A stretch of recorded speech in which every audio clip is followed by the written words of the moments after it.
Glória a Deus. Muito bem. Nós estamos numa série cujo título é As Promessas do Evangelho. E a semana passada falámos que uma das promessas do Evangelho é que nós iríamos sofrer perseguições e aflições. E esta promessa é estranha porque muitas pessoas estão à espera de ouvir coisas boas. Ninguém gosta de sofrer perseguições, ninguém gosta de sofrer aflições.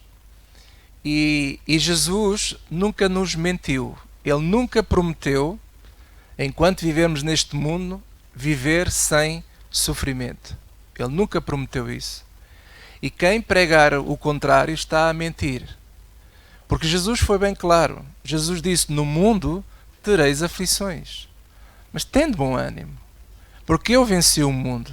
E eu estou presente na tua vida para te ajudar também a vencer. Vencer não significa ausência de sofrimento. Vencer significa que há sofrimento e depois ultrapassamos. O Senhor nos capacita para ultrapassar e para vencer. E por isso Jesus nunca mentiu. Ele avisou-nos de um futuro incerto. Ele disse que o futuro que vem aí não há grande alívio. Ele falou de que se os dias não fossem abreviados, ninguém se salvaria devido ao tormento. Irmãos, nós estamos a ver pessoas cada vez mais aflitas. Você, há pouco tempo, foi esta semana por causa da questão dos restaurantes, estávamos a ouvir aquele senhor que é conhecido, e um cozinheiro conhecido, que foi a uma das estações de televisão, falou certas verdades, como é óbvio, concordo com aquilo que ele disse, mas há uma aflição muito grande, as pessoas estão incertas em relação ao futuro, e não é que Jesus já tinha dito isso, que há essa incerteza sobre o futuro? Amigos, sabe uma coisa? O passado já foi e o futuro a Deus pertence. E nós só temos o hoje. Eu hoje, eu agora, olha, agora é 11 horas e 12 minutos. É agora que temos. O hoje. Este é o tempo que temos. Até, meus amados, Jesus, eu acho, e depois eu acho interessante nisto é que Jesus, ao falar desta maneira, ele tem pessoas que o ama e que o segue, glória a Deus. E você faz parte desse grupo e eu também. Porque ele podia estar aqui a pintar um futuro cor-de-rosa para angariar seguidores. Porque quem é que não gosta de uma boa conversa? De umas promessas bonitas? De uns versículos cor-de-rosa? Todos gostam. Mas Jesus não foi cor-de-rosa, Jesus foi claro. Jesus foi preto no branco, ele foi claro.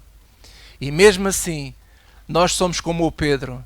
Para onde é que eu vou? Tu tens as palavras da vida, glória a Deus.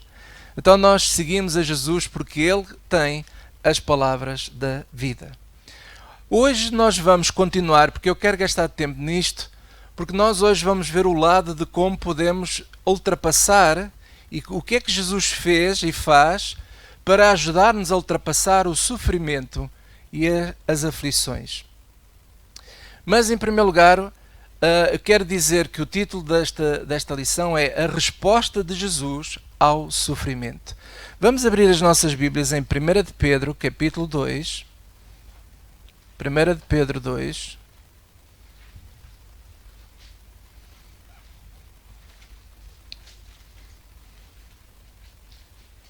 Versículo 19.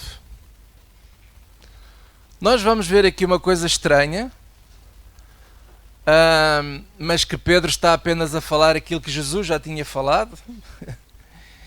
E o que nós vamos ver é que nós temos uma chamada. Quem é que gostava de ter aqui uma chamada de Deus? Diga assim: eu quero ter uma chamada, pastor. Então olha, esta é a nossa chamada que vamos ver agora. Você vai gostar dela ou não? Vamos ver, vamos ver. Olha aqui, versículo 19. Porque é coisa agradável, é coisa quê? Agradável, que alguém, por causa da consciência para com Deus, isto é, alguém que faz o que Deus espera. O que é isto, a consciência para com Deus? É fazer o que Deus está à espera que façamos. Ele espera que nós façamos o que Ele nos ensina. Ok?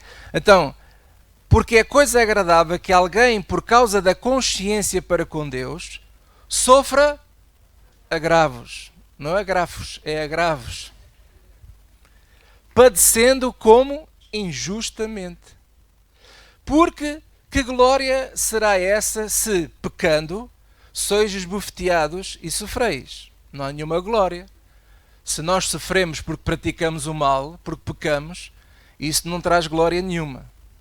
Mas, se fazendo bem, sois afligidos e sofreis, isso é agradável a quem?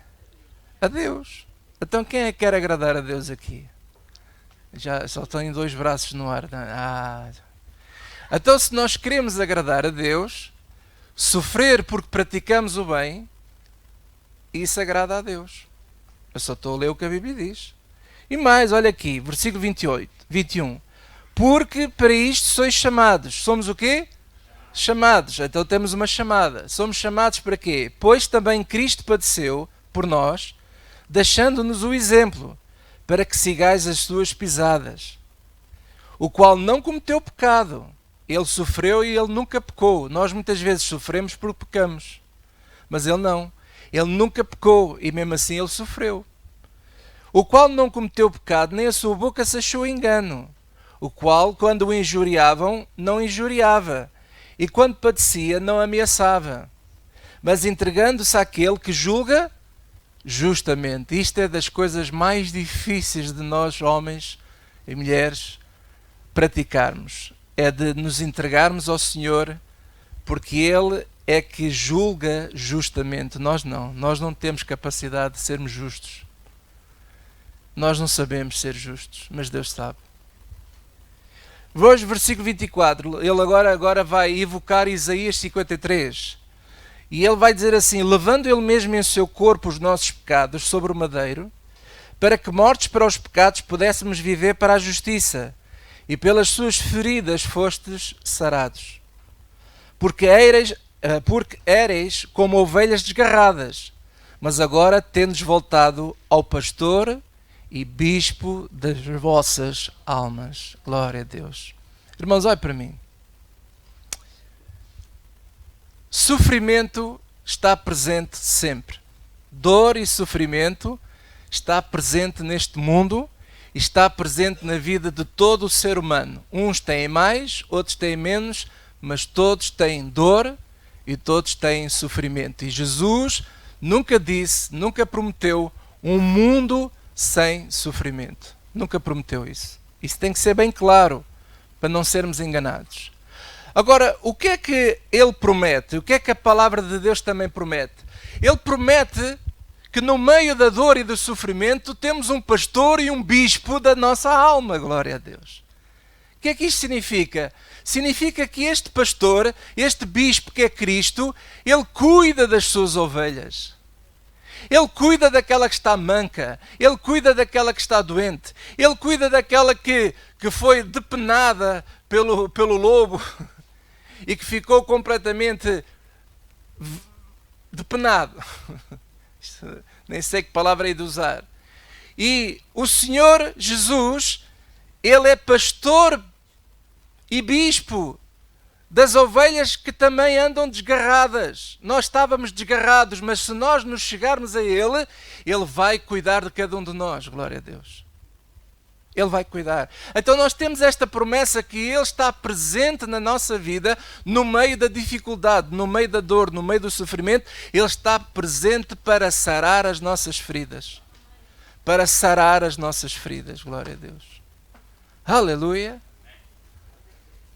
Até isto é uma boa notícia. Agora veja o seguinte. Como é que nós somos sarados? Como é que Jesus nos sara? Nós precisamos de colaborar com Ele.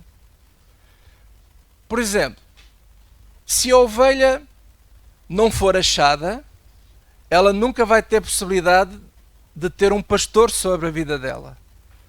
Uma ovelha que anda desgarrada e que não se aproxima do rebanho, digamos assim, vai ser muito mais difícil essa ovelha ser ajudada, ser sarada, ser curada, ser cuidada pelo pastor das nossas almas. Qual é a tendência dos cristãos, muitas vezes, que já frequentaram igrejas e até tinham uma vida bastante saudável a nível espiritual e que hoje estão completamente desfasados, desgarrados? A tendência é fugir, a tendência é recolher, a tendência é ficar isolado, a tendência é não querer falar com ninguém porque já não acredita em mais ninguém.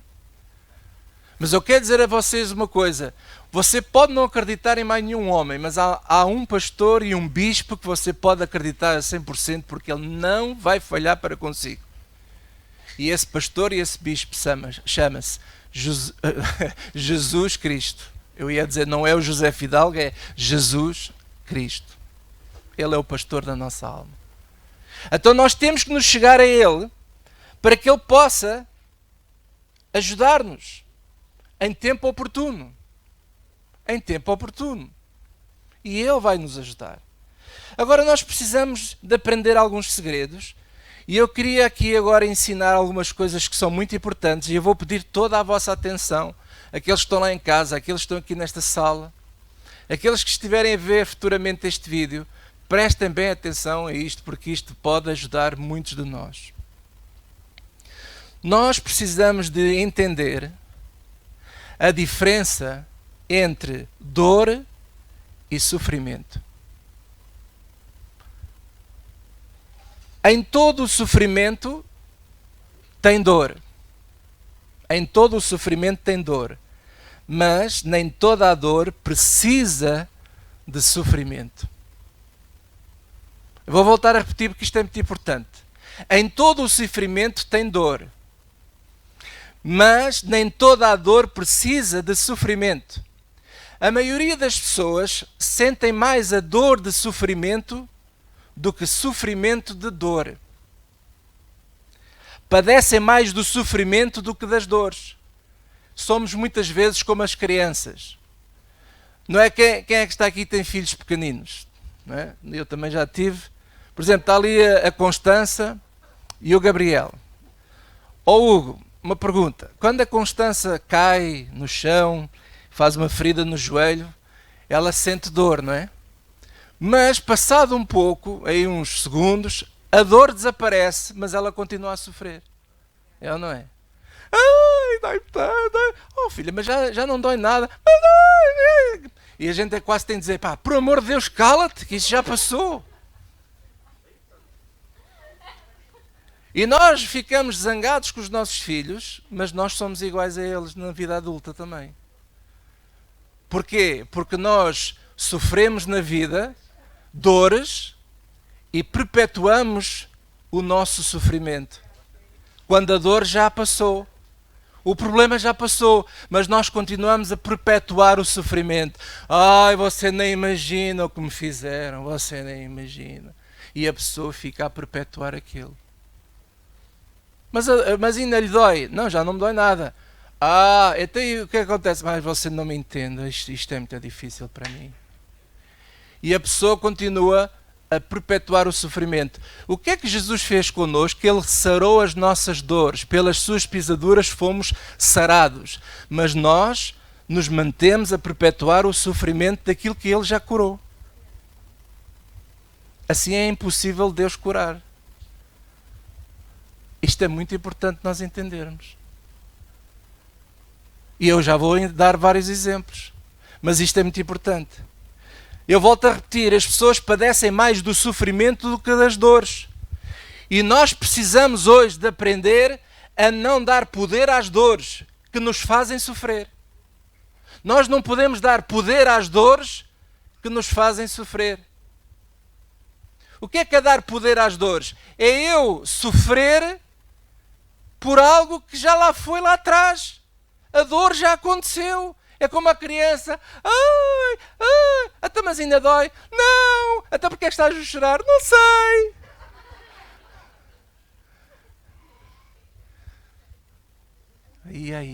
Diga assim, a pessoa que precisava de ouvir isto não veio hoje, chatice.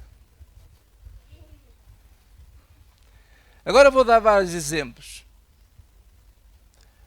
A maior dor que há na vida humana chama-se a dor da culpa, sentimento de culpa. a culpa gera um sofrimento insuportável se ela não for resolvida. A maior dor do ser humano é o sentimento de culpa, é a dor de culpa. O que é que isto significa? O que é culpa? Prestem atenção, meus amados, vocês, por amor de Deus, não se distraiam com nada, mas você tente receber isto da melhor maneira possível, porque isto nos pode ajudar. Muitas vezes nós ainda não conseguimos nos livrar de certas coisas porque ainda não entendemos isto. E Deus quer nos ajudar. Então, o que é a culpa? Das melhores maneiras de eu poder ajudar alguém é... O que é culpa? O que é um sentimento de culpa? É a minha certeza de transgressão. Como eu tenho a certeza que transgredi, essa certeza me impõe sofrimento na minha vida.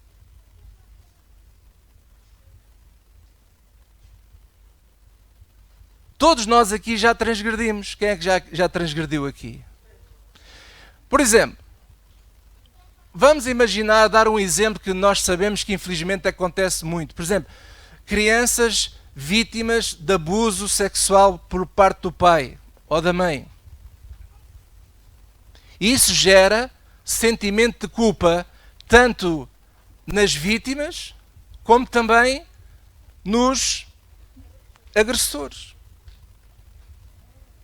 Caso os agressores um dia venham se arrepender. Os irmãos estão a entender? Porque há pessoas que todos nós temos direito a nos arrepender. E o Senhor perdoa. Essa aqui é a boa notícia. Agora veja, vamos falar o lado mais da vítima, porque aqui o que está a acontecer aqui é esta questão da vitimização também. O lado da vítima, qual é o lado da vítima? A pessoa sente um sentimento de culpa assim, o meu pai abusou e a culpa foi minha. Porque ela começou a gerar uma certeza de que aquele ato foi consumado por culpa dela. Então ela acredita, tem a certeza da sua transgressão. Ela vê aquilo é uma transgressão. Eu transgredi porque eu permiti. Não devia ter permitido, devia ter falado, devia ter lutado, devia ter feito, sei lá, mil e uma coisa. Então a pessoa carrega aquela dor, aquela certeza de que transgredi. Sente-se suja por dentro. Ela tem a certeza que transgrediu. E agora ouça o que eu vou dizer. Só alguém com poder de perdoar te pode curar. E eu só conheço um. É Jesus. Jesus é que tem poder para te perdoar. Mas agora ouça atenção. Ouça bem atenção. Só quem aceita esse poder de ser perdoado pode ser curado. Porque há pessoas que sabem que Jesus perdoa, mas ainda não se livraram da culpa. Porque continuam, no fundo, a acreditar que transgrediram. A certeza ainda está maior de que aquela transgressão ainda não está completamente limpa. Porquê? Porque a pessoa acha que o perdão de Jesus Cristo não é suficiente. Então, se você acha que aquele que é o poderoso, o Rei dos Reis, o Senhor dos Senhores, que tem o poder para tudo, tem o poder para tirar-nos os pecados, limpar-nos de todo o pecado, se você não crê nesse poder, então sabe o que é que acontece? Nunca essa pessoa vai conseguir ser curada completamente. Vai viver sempre carregado com aquela dor e vai perpetuar o sofrimento a vida toda. E isso abre portas para outras doenças.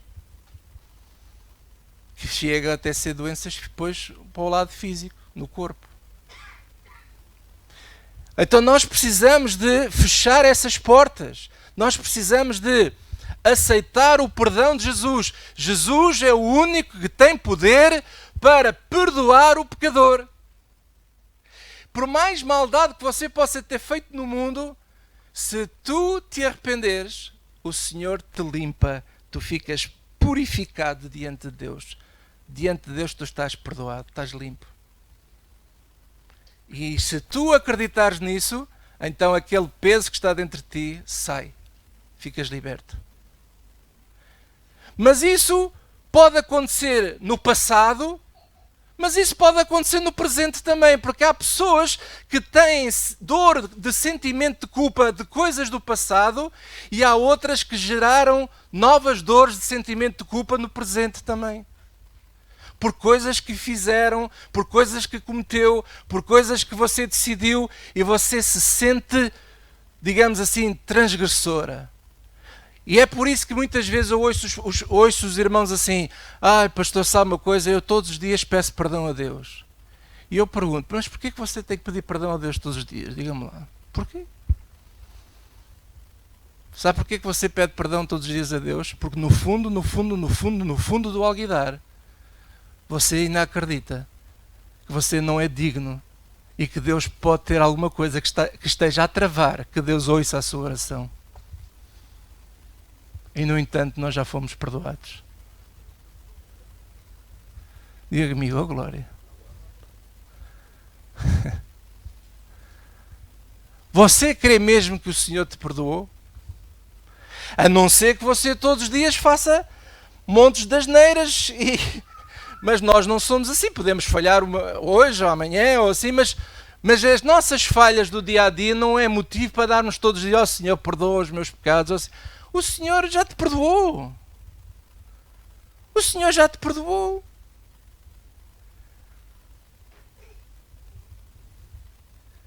Mas esta situação do sentimento de culpa carrega o coração de muitas pessoas.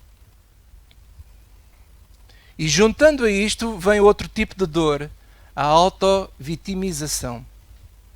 Quem vive neste campo nunca tem cura, porque a pessoa está a retroalimentar o sofrimento. Todos nós já ouvimos assim: ah, ninguém me compreende, só eu é que sei. Tu nem sabes o que é que eu tenho passado, o que é que eu não sei o quê. E a pessoa está sempre se auto-vitimando. E a nossa auto-vitimização está a prolongar cada vez mais o nosso sofrimento. A dor já lá ficou, mas nós estamos sempre a bater na mesma tecla.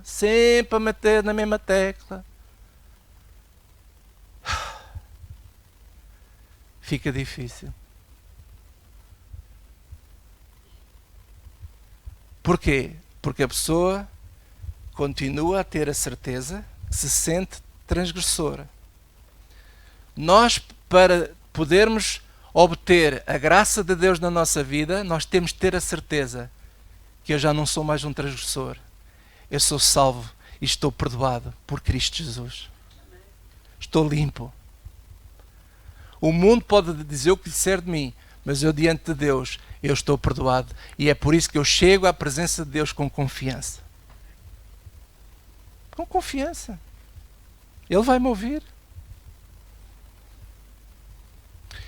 Outra dor também é a dor... O quê? É a dor da ausência da transcendência. O que é que isto quer dizer? É o modo como nós lidamos com a morte. A morte de familiares, de entes queridos. A ausência de quem partiu e que amávamos e amamos. Não é?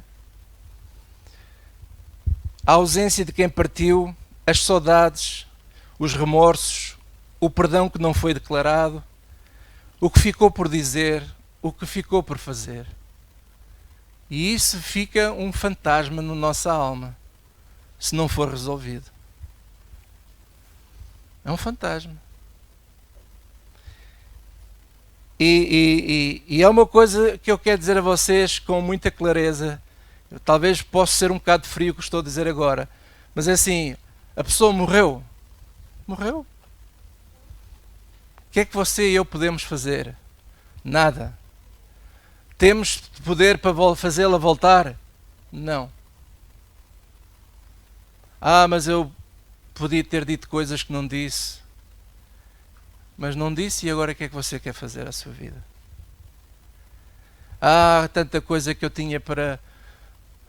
Tanto tempo, tanto isto. Por isso é que lá está. Nós temos o hoje. Não deixe para amanhã o que você pode fazer hoje. Não deixe para amanhã amar aquelas pessoas que você tem que amar hoje. Usufrua a vida que tem agora, o hoje. e aproveita o tempo, aproveita as pessoas, aproveita os seus amigos, aproveita as pessoas que você ama e desfruta do melhor da vida com elas hoje. Não é amanhã, é hoje. Hoje. Há uma história que está em 2 de Samuel, eu agora não me lembro qual é o capítulo, depois talvez a Célia me possa ajudar, depois manda por mensagem a passagem, mas estou-me a lembrar, por exemplo, de que David cometeu adultério e mandou matar uma pessoa, o marido da Betseba, da mulher com quem ele se amantizou, se apaixonou, e fez-lhe um filho. E ele cometeu todas estas atrocidades, veja só.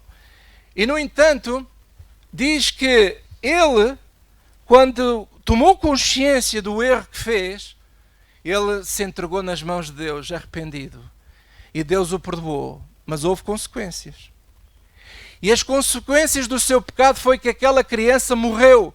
A criança ficou doente e diz que ele ficou triste, ele impôs nele mesmo jejum, ele não queria falar com ninguém, ele orava a Deus na tentativa de Deus salvar aquela criança, mas aquela criança morreu. E quando ele se apercebeu que a criança estava morta, quando os empregados estavam a vir em direção a ele, ele já sabia, bem, a notícia não é boa, a criança morreu. Sabe o que é que ele fez?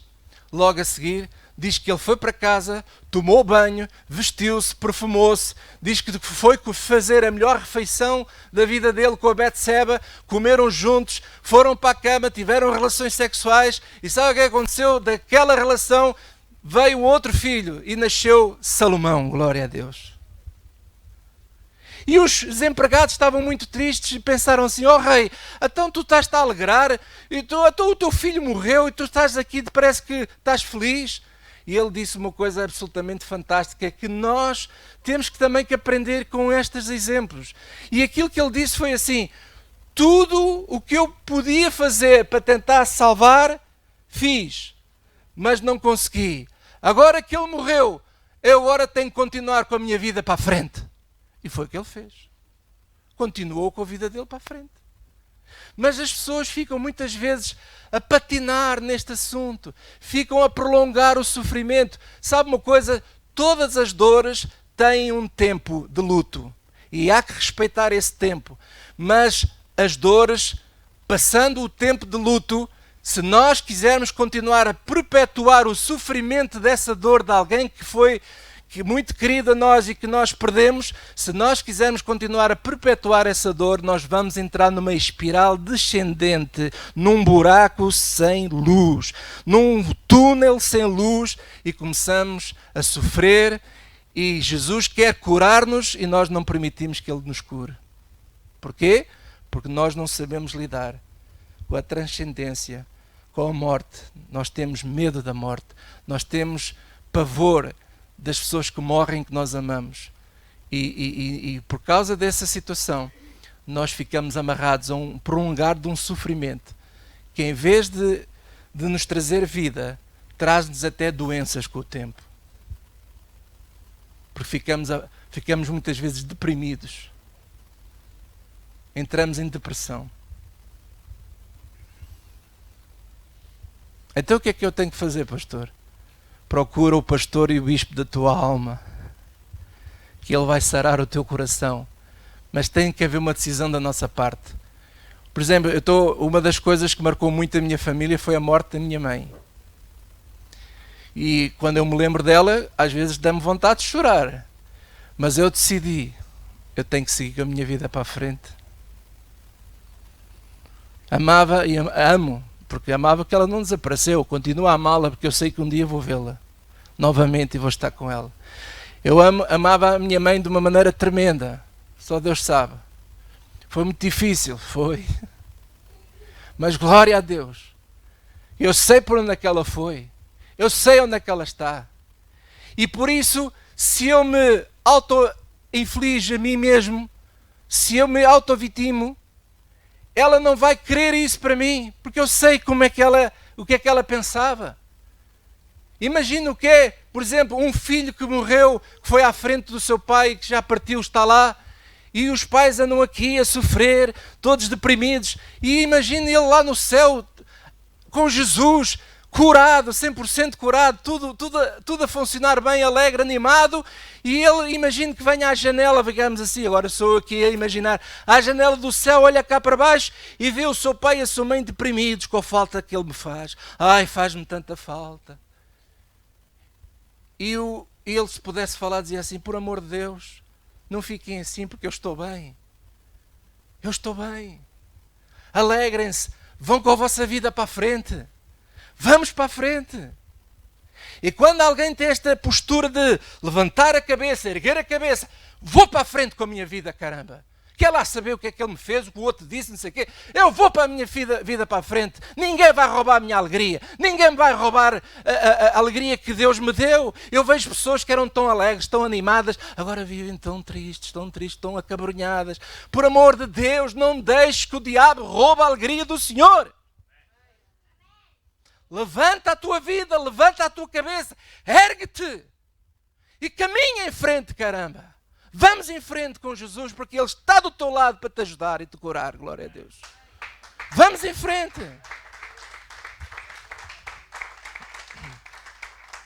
Glória a Deus. Às vezes temos que dar um grito assim para espicaçar o pessoal. Nós temos que ir para a frente com a vida, meus amados irmãos.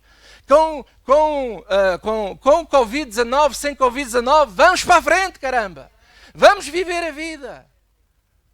Vamos viver a vida. Glória a Deus. E se morrermos? Morremos, pronto. E depois, qual é o problema? Eu sei para onde é que eu vou. Só quem não sabe para onde é que vai, só quem tem medo da morte é que fica assim apavorado. Eu sei para onde é que eu vou, por isso é que eu digo uma coisa a vocês, irmãos, os antigos, os cristãos antigos, os discípulos de Jesus Cristo, eles não tinham medo de nada, e naquela altura não havia Constituição da República para os defender, naquela altura não havia leis nenhumas para os defender, naquela altura eles estavam debaixo do domínio dos romanos, do imperador que os queria prender e matá-los, e todos eles morreram mortes horrorosas. Mas sabe uma coisa? Eles não calaram a sua boca, viveram o Evangelho e pregaram o Evangelho a todo o mundo, glória a Deus. E nós aqui temos tudo, temos as coisas quase entregues à porta de casa e ainda estamos... Por amor ao Senhor, vamos para a frente. Mas, por último, querem mais? Agarrem-se à cadeira agora. Há uma outra dor também. Já falamos da dor de culpa, autovitimização, da transcendência. E agora vamos falar da dor da sensação que não ando em amor. Quem é que está aqui que já teve esta sensação e parece que não anda em amor? Levanta o braço.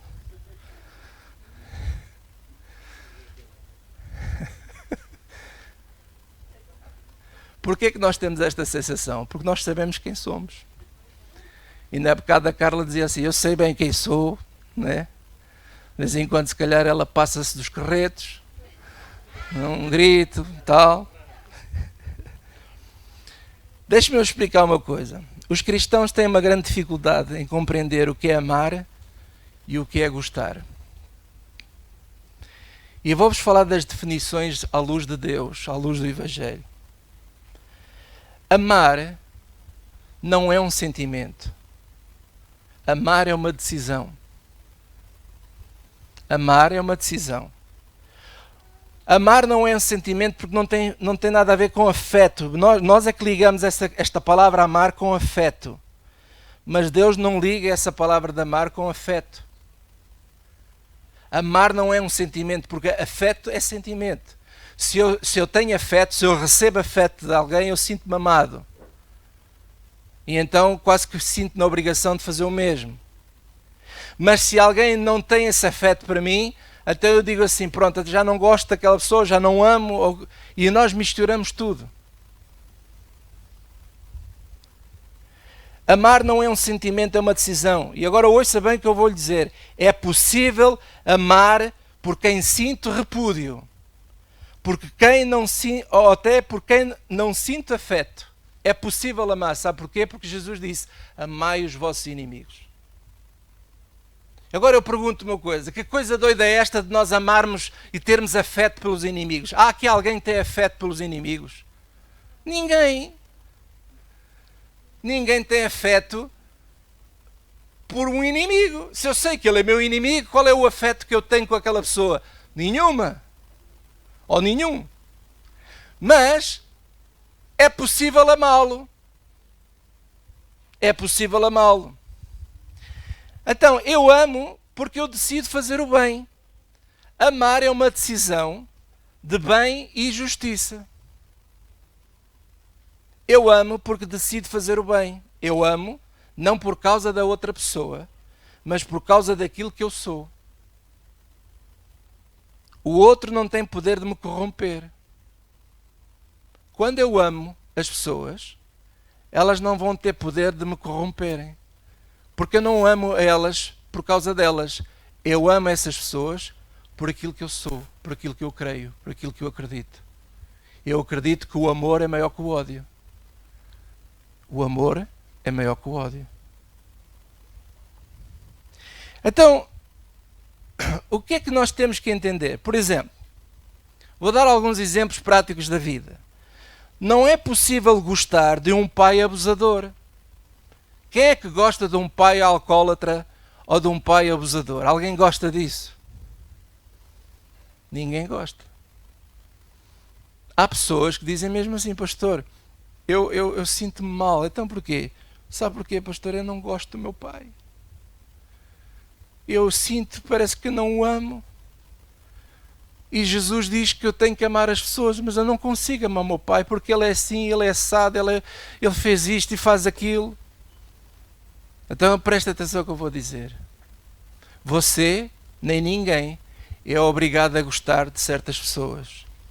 Mas nós somos convidados a amá-los. Porque gostar tem a ver com afeto e com sentimento. Mas amar tem a ver com uma coisa muito, muito importante. Amar tem a ver com o quê? Com um sentimento de prática de bem e de justiça, porque foi o que Deus fez connosco. Ele nos amou sendo nós pecadores. Ele não gosta do que os pecadores fazem, mas Ele ama os pecadores. Ele não gosta do que os homossexuais fazem, mas Ele ama os homossexuais. Ele não gosta de muitas coisas que muita gente faz, mas Ele continua a amá-los. Então, o que nós temos que entender é o seguinte: quando eu decido amar, eu estou a fechar as portas ao quê? Ao ódio dele entrar na minha vida. Porque a pior coisa que pode acontecer ao mundo e à sociedade é o coração das pessoas se encherem de ódio. É o que está a acontecer. As pessoas cada vez se odeiam mais. Os discursos estão polarizados. Ao ponto de que as pessoas, qualquer dia, começam a entrar em grandes conflitos em todo o mundo. Por todas estas situações, toda esta pressão que está a acontecer, está a gerar sentimentos de ódio. E eu vou-vos dizer uma coisa: o ódio não herdará o reino dos céus. O ódio não entra no reino dos céus. O que é que entra no reino dos céus? O amor. Por isso é que Jesus disse que é possível amar os nossos inimigos. Isto é, por exemplo, vamos imaginar que... Hugo, vou dar o teu exemplo, não leves a mal. Vamos imaginar que o Hugo, em vez de ser um homem casado, ele era um homossexual. Eu não gosto da opção dele, eu não gosto. Não vou nunca ser o que ele... Se fosse, não é? Eu não queria ser isso. Mas se o Hugo precisar de comer, de beber, se precisar de apoio, eu vou abandonar aquele rapaz só porque ele é homossexual? Eu vou deixar de dar de comer àquela pessoa só porque é homossexual? Eu vou deixar de dar de beber só porque ele é homossexual? Então se Jesus diz assim, dá a quem te pedir e não fujas. E mais, Jesus disse assim, dá, e ser-nos-á devolvido, claro, e mais, ele diz assim, dá e não olhes no fundo a dizer assim, como quem é a pessoa que está lá, dá só. Ele não disse assim, dai, mas se ele for uma pessoa santa, porque se não for santo, não podes dar. Não, Jesus disse: dai, dai, ajudai, dá de comer a quem tem fome, dá de beber a quem tem sede. E isso é qualquer ser humano. Até se eu vou cuidar do meu gato e do meu cão, e se eu dou de comer ao meu cão, que ele não merece nada, mas pronto, tem que comer, eu não vou fazer isso a uma pessoa só por causa da sua escolha sexual. Então por isso é que nós, os cristãos, infelizmente hoje no mundo, eu tenho que dizer isto, tem que estar gravado e tem que ser pregado, que é o seguinte: infelizmente os cristãos, neste momento o cristianismo está a ser a fonte de maior divisão no mundo e a fonte do maior ódio do mundo. As pessoas estão-se a odiar por discursos de moralidade. Não cabe a nós sermos isso. Cabe a nós pregarmos o Evangelho e viver o Evangelho. Aleluia! Então, eu não sou obrigado a andar com os homossexuais, nem ser como eles são. Eu não sou obrigado a gostar deles, mas eu tenho a obrigação que Jesus me dá de os amar, no caso se eles estiverem aflitos, estiverem à morte, precisarem até de sangue, de uma transfusão de sangue, eu tenho a minha obrigação de chegar lá e dar o meu sangue a eles. Mas que raio de conversa é esta que anda por aí a pregar no mundo? Há igrejas até que desejam a morte dos homossexuais. Há até pregadores que incentivam, e há pessoas que, se pudesse, se a lei pudesse, eles matavam mesmo. Agora, pense bem nisto que eu vos vou dizer, meus amados. Pense bem nisto, porque isto é muito sério. Dá a sensação que Deus é um mafioso que contrata pessoas a soldo para matar outros. Se Deus quiser matar os homossexuais, Ele precisa de se usar a alguém para os matar? Não, Ele chega lá, tira lá a botija do oxigênio e eles morrem não ali em segundos. Se Deus quiser matar os bruxos, os feiticeiros de todo o mundo, Ele os mata agora, se Ele quiser. Até se Ele não os mata, quem é você e eu para os matar? Se Ele não os mata, quem é você e eu para nós desejarmos a morte deles? Mas porquê é que nós cristãos somos assim? Por causa de uma filosofia de ensinamento que é nós dizemos que temos que amar as pessoas, mas no fundo, temos que amar as pessoas do nosso jeito, à nossa maneira. E eu quero dizer uma coisa a vocês, meus amados. Deus não é nenhum assassino. Deus não é nenhum mafioso que contrata pessoas para matar outros. Deus nos amou de tal maneira que enviou o seu Filho, Jesus Cristo, para morrer por todos. Todos. Todos é todos. Todos é todos. Agora, quando você fala de como é que se diz, intimidade, isso é outra coisa.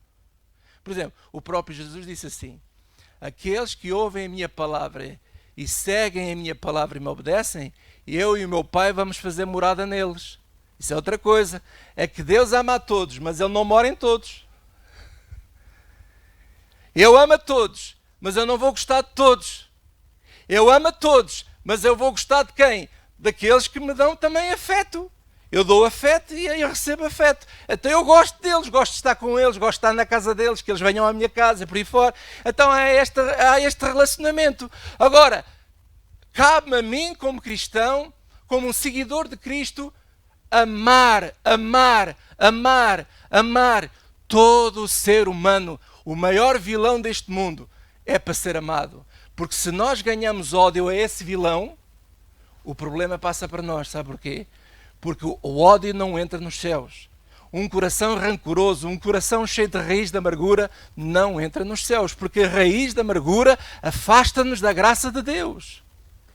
Então eu perdoo, eu amo, não por causa deles, mas por causa daquilo que eu sou, daquilo que eu acredito. Eu acredito em Jesus e neste Evangelho maravilhoso. Então é isso, é para amar, então vamos amar. Vou perdoar. As vezes que for necessárias, perdoar. Agora, se vou conviver com eles, não. Por exemplo, um filho que foi abusado por um pai e que o pai não tem um pingo de arrependimento e continua a ser mau e a infringir dor na vida desse filho, esse filho não é obrigado a gostar do pai nem de andar na casa do pai todos os dias. Mas cabe a esse filho amá-lo. Porque se o pai tiver fome, vamos lá dar de comer a esse pai. Se o pai tiver sede, vamos lá dar de beber a esse pai. Agora, intimidade é outra coisa. Só que nós misturamos tudo no mesmo balde, na mesma panela. E quando nós não entendemos esta questão, o que é que acontece quando nós não entendemos esta questão? Sofremos. Sofremos. Sofremos. Continuar a gostar de pessoas assim, só porque a Bíblia diz que temos que andar em amor, é violento e infringimos dor em nós mesmos. Os irmãos estão a entender? É violento obrigar uma filha a ter que conviver com um pai abusador e violador. É violento obrigar esta família que estamos a ajudar. E a um pastor chegar ao pé dessa mulher e dizer assim: ele é teu marido, tens de te aguentar à bronca. Não, isso não pode ser assim. Isso é violento, é infligir sofrimento a uma mulher a vida inteira. E à vida dos filhos. Então essa mulher deve amar o marido? Sim, deve amá-lo, mas viver longe dele. Viver longe dele. E é isso que nós temos que entender, meus amados. Porque Jesus não é nenhum déspota. Jesus não veio para infligir dor e sofrimento 24 horas a toda a hora. Ele é pastor da nossa alma, ele é bispo da nossa alma. Ele veio para sarar as nossas dores, para que o sofrimento não fique perpetuado a vida toda. E nós precisamos de colaborar com Jesus Cristo, glória a Deus. Não serei vencido pelo mal, mas venço o mal com o bem e com a justiça, glória a Deus. Com o bem e com a justiça. Amém? Pai, no nome de Jesus Cristo, te quero agradecer pela tua palavra e te peço que tu nos ajudes a entender estas verdades, Senhor. Senhor, ajuda-nos a entender estas verdades. Faz-nos, Senhor, viver com este entendimento que devemos amar todos. Todo o ser humano é digno de ser amado. Mas de gostar, infelizmente nem todos nós podemos gostar, nem todos nós podemos ter intimidade. E ajuda-nos a entender isto. Senhor, ajuda-nos também a vencer toda a dor da transcendência, da perca daqueles que já partiram, que nos eram tão queridos. Ajuda-nos também a ultrapassar a dor da auto-vitimização. E ajuda-nos a ultrapassar a dor da culpa. E para terminar, irmãos, Isaías 53.